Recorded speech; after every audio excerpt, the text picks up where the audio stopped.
Have you ever wondered what casting directors actually think of your self-tapes?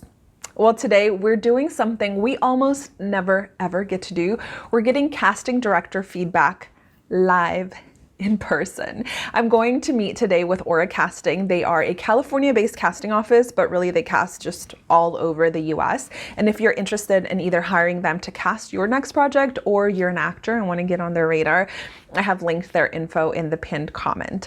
But here is what I'm excited about. Today we are meeting with Taylor, who is the founder of Aura Casting. He founded it back in 2020. And together we are going to review some of my self-tapes that I sent in this year. And he's going to give us honest feedback. This is the kind of insight we only dream of. We get to see all of the self-tapes I sent him.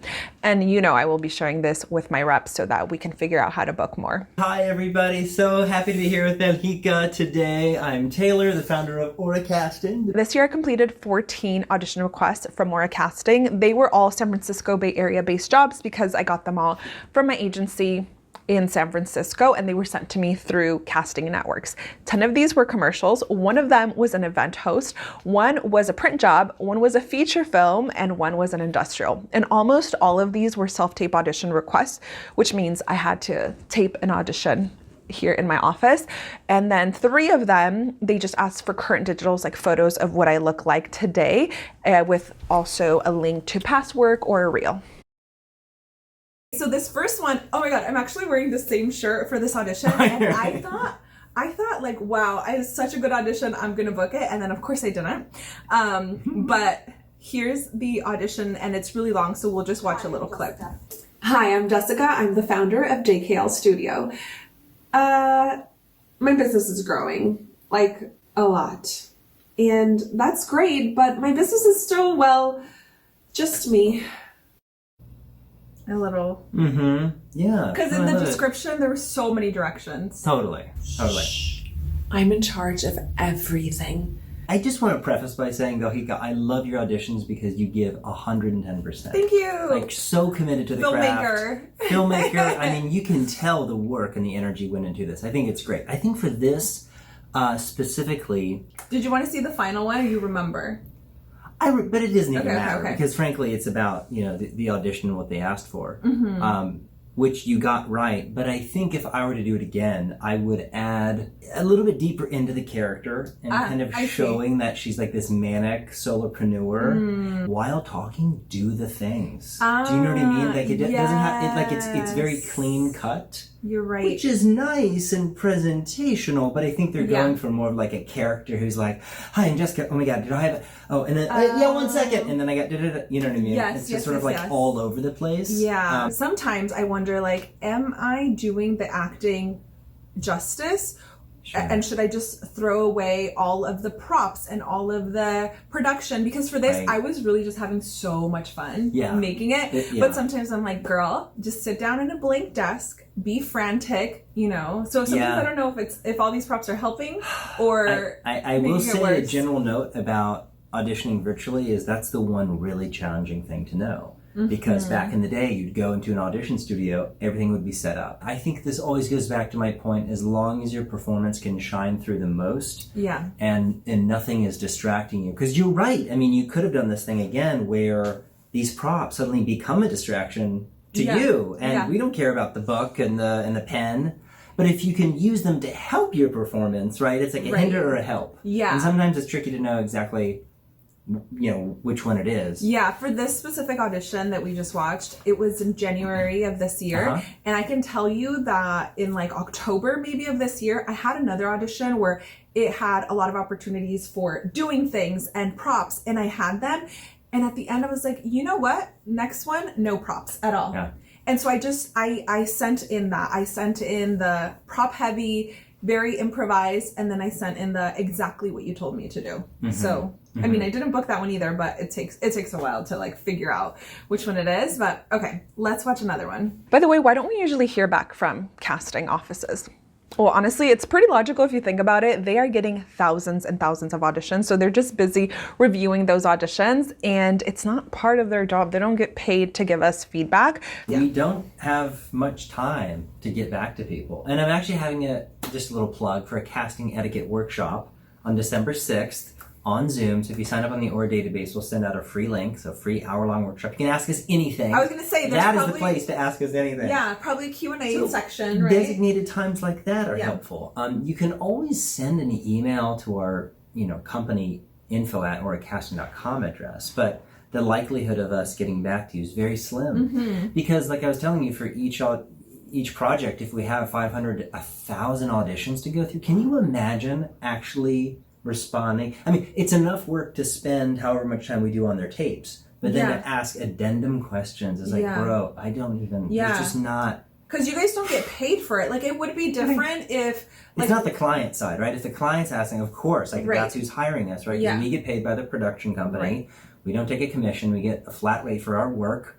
We reach out to the talent agencies. They get their percentage, and then the actor gets their pay. And that's just kind of the business model. What happens is if we see a lot of potential in a tape, but they, I don't know, mess something up, or we see it could go better in one way, we might reach out to Rosemary and say, hey, can Belgica do this again? We just want this because, for whatever reason. So sometimes that'll happen. I think the best way to communicate with us, with casting, is to just do an amazing job. Audition. Is just do an amazing audition. Because that's how we remember you. So let's go see what Taylor has to say about my self-tapes.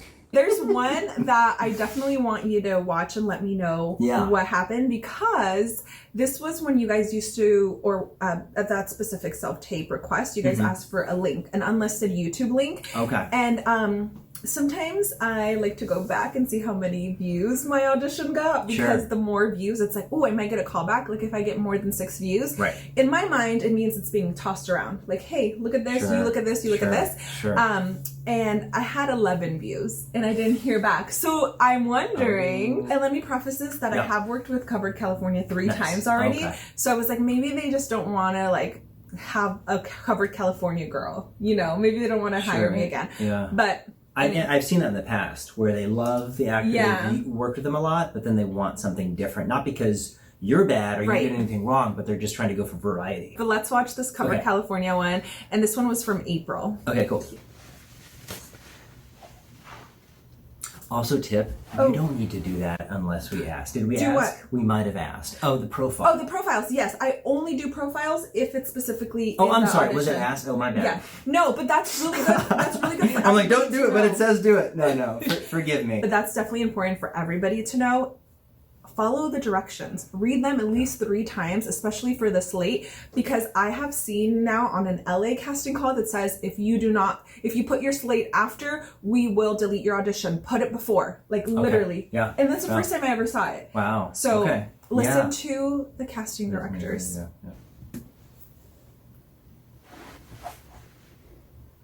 What about my hands? Do you think I should cover my face or not cover my face? It doesn't matter. That's what I thought. Estás listo para inscribirte en seguro médico. Pero, ¿cómo te inscribes? Bueno, actual present tienes opciones. With the audience. Lo puedes hacer en línea. Okay, this one was a bilingual one. So, you're ready to enroll in health insurance, but how do you enroll? Well, you've got options. You can enroll online, over the phone, or in person. And Covered California is here to help.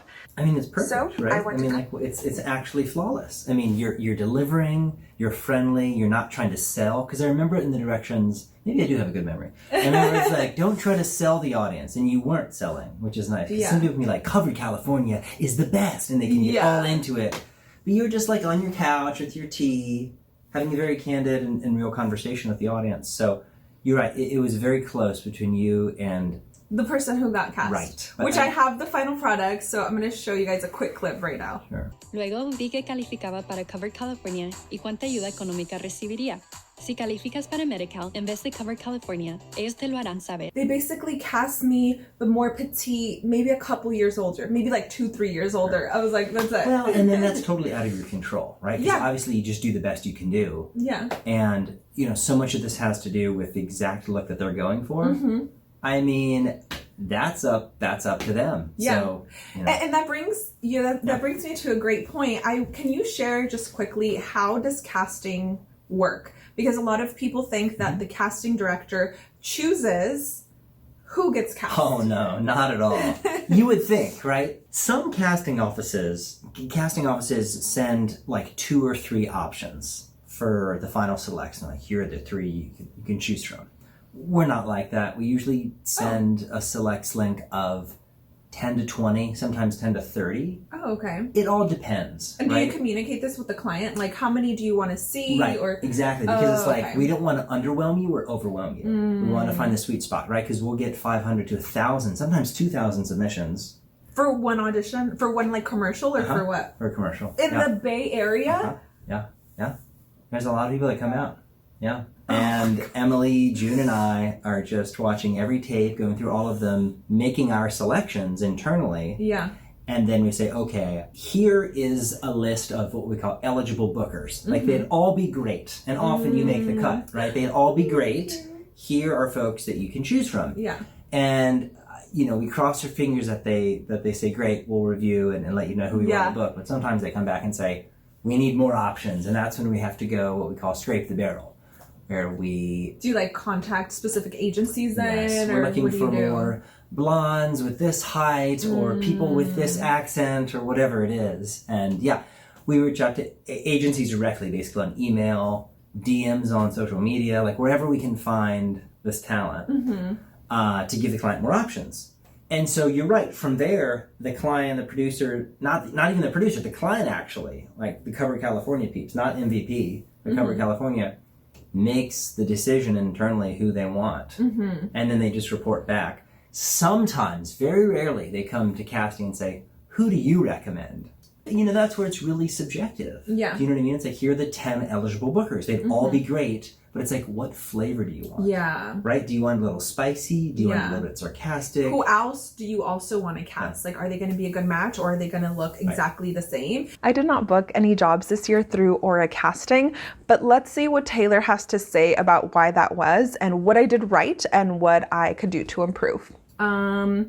I have one that... I just want to say, it's really impressive you put all this together. I was so blown away. I'm like, oh my God, this is 20 minutes of auditions. Belgica's working, man. Well, Taylor, let me tell you, I have something that I created called an audition tracker. So every time I have an audition, I put it on my tracker so I can filter it alphabetically. Amazing. So it's like Aura. Organized. And then I save the name of all my files, so then I find all my files super quickly.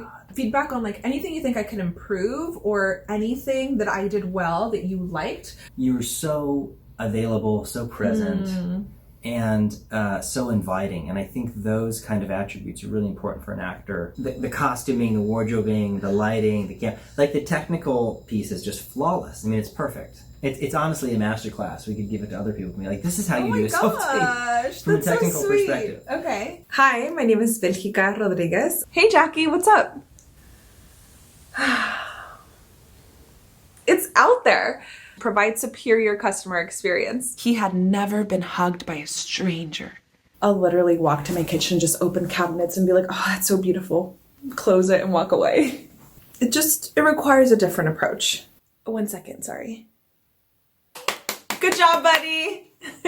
I think when it ebbs more into the character, really taking the time to just do a little... Develop it. Yeah. You're in Meisner, you know what that's like, doing those Meisner classes, getting into the character, what they want, what they do, how they behave, how they talk. You know what I mean? It's like a whole thing. Yeah.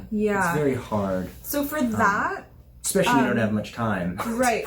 Or really like information about specifically what they want, because sometimes it's like a busy mom and I'm like, oh my gosh, moms are so different. Every mom is different. Maybe just like making sure that every audition I send you, especially because, this year I auditioned for you like 14 times, that you can really see like a different person. And like you were saying earlier, maybe I should do more research to see what type of characters they've had in their commercials in the past.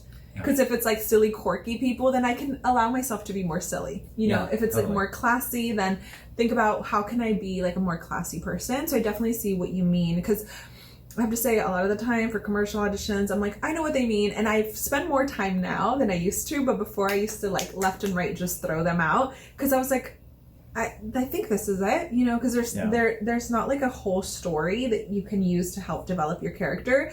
Once again, I need to put more time into my characters. Noted. I think so, because I think you have everything else on lock, and going back to the IXL thing for the mom, I think that, sometimes even the role we might be looking for someone actually a little bit older, right? Like mom might be a little bit older mom. And so that's like out of your wheelhouse. I mean, unless you want to do, I don't know, get a weird cosmetics, but I don't think you do. Yeah. If you were to like categorize me into one thing, what would that be? Like mom, best friend, bossy, teacher, like which one would it be? Especially with my headshots. I mean, it's tough to say. Well, because... And again, be honest, Taylor. No, totally, we're here for honesty. Like, we're talking this about defaults. What do you naturally default? Like you are in person. Warm, bubbly, charismatic. Like, I could see you as the best friend on like a sitcom. Okay. Look at these headshots. Yeah, I mean, they're glowing. And you're such an extrovert and you're such a big-hearted person. Let that spill into character. So when you see casting calls for the best friend or the loving young mom, dude, like, spend extra time getting into that, because you're already basically there. Now you just need to map whatever they want on top of I want to be able to typecast myself more so that I can book more jobs, because often when I see mom roles, I'm like, where?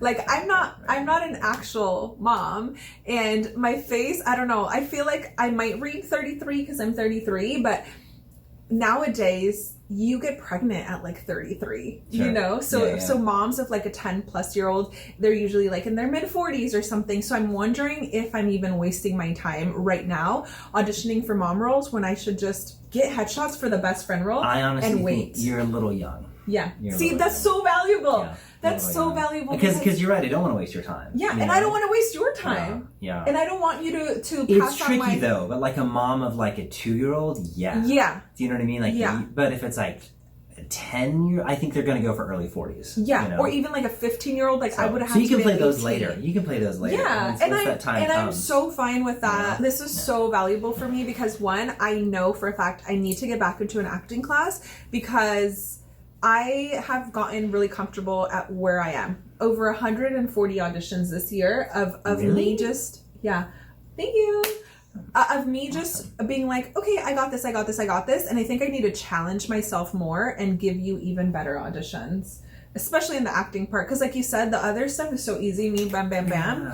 But I really want to be able to like craft each character more versus allowing my natural personality to come out. Like, that's great, but having more specificity of each individual character. I agree. Because it's always easy to go to generic land in our auditions. Like, I'm just going to do this generically. Like, right? It's like we always talk about like the choice, the bold choice. In commercials, granted, it's a little bit trickier because it's like they just want 2 lines. Selling a hamburger. But still, what the hell is the because you know what I mean? Who are you selling it to? Who's sitting in the room? Is somebody you hate? Where are you coming love? From? Yeah, I'm excited to give you more auditions next year. Is there anything else that you want to say? Okay. Did you want to do any like? Yeah, we can do like a little tour of the office if you want. If it's, yeah. If it's no, I think it'll be I just fun like to show it off. You know? Yeah. Hey, what's up? This is Taylor with Ori Casting. I want to show you my office. Come with me. This is the great lobby for the actors. They come, they're nervous, they have their cigarettes, they read their books. No smoking. No smoking. They're doing this and doing this. All right, next please. Shut them up. Time to go. Where am I going to go? Ori Casting. So, this is the office. This is the beautiful couch, table, whiteboard, 2 desks. The team comes here. It's really just me, but sometimes other people come, like my friend Belgica. This is our little poster there. And then when we do auditions, you can just do a nice little slate here, do your hands or your profile, whatever you need, and then jump into it. And then we have the client side there. They can sit, they can have coffee, a little espresso. Really nice office here on the 3rd floor in Walnut Creek. Over here you can see Mount Diablo. If you want to slide in there, you can get a little view. I call it the crow's nest up here on the 3rd floor. But no, it's great, and maybe we'll see you in the office at some point for an in-person callback. You never know. Casting directors are so busy, so like the fact that today we got to have Taylor give me feedback on my auditions is insane. So I hope this was super valuable to you guys too, and maybe if you're making some of these mistakes, or even if you're not, you can still improve on everything that Taylor talked about today. Oh, love you. Thank you, Taylor. Do you want to see where I get all of my self-tape audition requests from? Check out this playlist. It is packed with audition recaps from the past 7 years. And there you will also find my audition tracker, which has been a game changer. So click on this playlist and join me in this long journey. You guys have been acting for over 16 years. And maybe you'll get some tips on how you can book more jobs or at least get more self-tapes.